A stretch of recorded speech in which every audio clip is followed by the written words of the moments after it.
د انقلاب انځور. دلته اوږد انقلاب تیر شو، دلته ډیر زیات خلک مړه شول، دلته ټول کافران راغلل زموږ په وینو ښه ماړه شول، دلته ټول کافران راغلل زموږ په وینو. د شهیدانو او غازیانو کیسې، شپږمه برخه.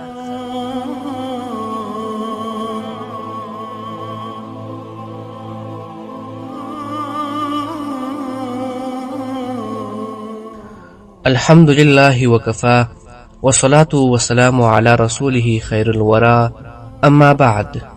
محترمو ګډونوالو، السلام علیکم ورحمت الله وبرکاته. الله تعالی دې وکړي چې روغ جوړ او خوش او خوشحاله بیاست. شلیدلي کتابونه. د 1499 هجري شمسي کال د حوت میاشت وه. هره ورځ به سهار 9 بجې درس ته تلم. یوه ورځ سهار په کلي کې اوازه خپره سوه چې اردو راغلی ده. ما له ځان سره پرېکړه وکړه چې نن به درس ته نه ځم. 2 کتابونه مې راواخیستل، په برنډه کې لمر ته کښېناستلم.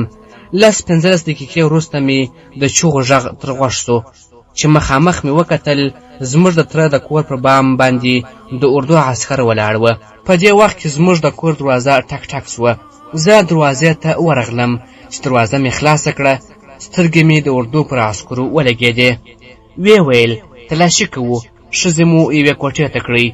زه چې له دروازې را وګرځېدم، دوی وویل راځه، ته مو په کار یې، مخکې سه. زه یې مخته کړم. دوی تر شا راپسې روان وه. د تره کره یې دننه کړم. زموږ د تره کور د غونډۍ پر سر و. څنګ ته یې د اردو یو پسته هم وه. د کوټو مخې ته یې چې څنګه ورسېدم، سمدلاسه د اردو عسکرو ګوزارونه راباندې پیل کړه. کسان زیات وه. له یوه به مې چې ځان خلاصاوه، د بل ګزار ته به برابر سوم. کلیوال یې هم را روان کړي وه. یوه سپین ږیري اکا مو نږدې ورته راغلی. ورته یې ویل قومندانه، څه جرم یې کړی؟ یوه چې زه ووهلم، څپېړه یې زما د سپین ږیري تره پر مخ ولګېده. غاښ یې ونیسو. خلک را زیاتېدل. هغه 2 کتابونه مې په لاس کې وه. هغه تر پښو لاندې پاڼې پاڼې سول. د دې یو تن چې له لباس او خبرو لوړ پورې منصبدار ښکارېده ویې ویل راځئ راپسې. هغه مخکې سو. موږ تر شا ورپسې روان وو. له کوره ووتلو. ګورم چې له ملي امنیت او مختلفو ارګانونو څخه کسان راغلي وه. په دې وخت کې والي او د ولایت نور لوړ رتبه چارواکي را روان وه. د پوستې تر څنګ یې سپین ږیري او نور کلیوال هم کښېنولي وه.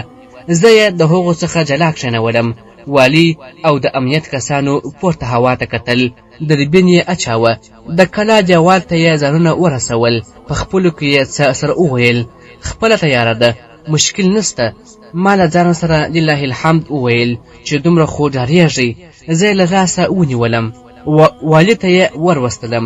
له ستړې مسې څخه وروسته یې راته وویل سواد هم لرې او ملا هم یې. 2 ورځې مخکې له همدې کوره د وطن 2 ساتونکي وویشتل سوه. تاسو د هغوی کورنۍ ته څه ځواب لرئ؟ مخکې له دې چې زه ورته د ځان په اړه وضاحت او په دې موضوع کې د نه ښکېلتیا په اړه خبرې وکړم، عسکرو ته یې وویل هلکانو، یوه مېلمستیا وکړئ. هغوی زه روان کړم. د اردو 2 کسانو څملولم. لاسونه یې په څټ کې راوتړل. د غونډۍ څنګ ته چې ورسېدو، کتل مې چې لاندې د پیسکاریز طرف ته ټانګونه ولاړ وه. په دې وخت کې له شا څخه ګوزار راباندې وکړ. ما نور ځان نه سوای تکیه کولی. وغورځېدم. بېرته یې راپورته کړم. دلته پر سړک د میدانک کلي څخه یو سپین ږیری د مرحوم ضابط صاحب عبدالحق سره روان و. هغوی په خپلو کې وویل دا د حاجي صاحب زوی دی. هغوی چې تېر سول، زه یې بیا کښته کړم. هلته پر سړک باندې ټانګونه او رینجرې ولاړې وې. زه یې د ټانګ پر څنګ کښېنولم. 2 عکسونه راڅخه واخیستل. یوه یې غوږ راباندې ونیوی او بل ته یې وویل اوس عکس واخله. بل به راغلی، زه به یې څملولم. ګونډې به یې راباندې ووهلې. بیا به یې بل ته وویل عکس واخله. اوس ښه عکس راځي. 2 کسان نور راغلل. هغوی زه د ټانګ دکنې یا ډالۍ ته ورپورته کړم. ډاله یې بنده کړه. هلته مې ساه نه سوی اخیستلی، خو کوچنی سوری و. له هغو څخه به یو څه هوا راتلله. د غم اختر. مجاهدینو د 1400 هجري شمسي کال د رمضان پر 25مه د شپې مهال د پاتخوا په شانه کلي د ستنګزیو درې د ټغرو غاښې پر پوسته باندې تعرض وکړ. پوسته یې فتح کړه. دا پوسته زموږ کور ته ډېره نږدې وه. مجاهدین چې د 82 دوه ګزاره پرې وکړل، چرې او شګې زموږ د کور انګړ ته راغلې. په سهار ټانګونه راغلل، د خپلو مړو جسدونه یوړل او 2 ورځې وروسته ټانګونه بیرته راغلل. د کلي خلک بسچې ته ورغله چې د دوی د ماتې او شکست ننداره له نږدې وکړي.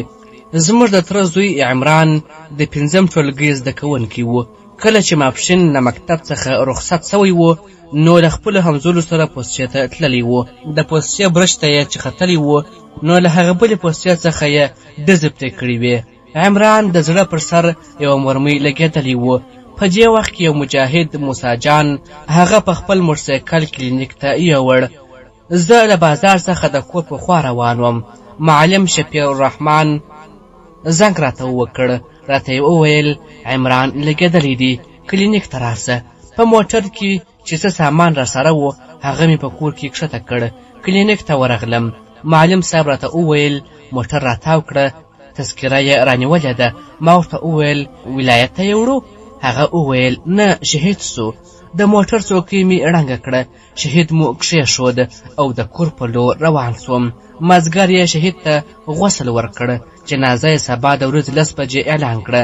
د جنازې او تدفین مراسم خلاص ول. 2 ورځې وروسته د کوچني اختر لومړۍ ورځ وه. د اختر لمانځه ته ولاړم. خلکو د اختر خوښي کوله او له ما څخه خوشحالي کډه کړې وه. زما سترګو ته عمران تاوېده. په دې فکر کې وم چې که اوس ژوندی وای څومره به خوشحاله و. د اختر جامې له خیاط سره پاتې سوې. د اختر لمانځه وروسته هدیرې ته ولاړو. شهیدانو او مړو ته مو لاسونه لاپه کړل، دعا مو ورته وکړه. د شهید عمران قبر تازه و، ځکه چې په دې ورځو کې شهید سوی و.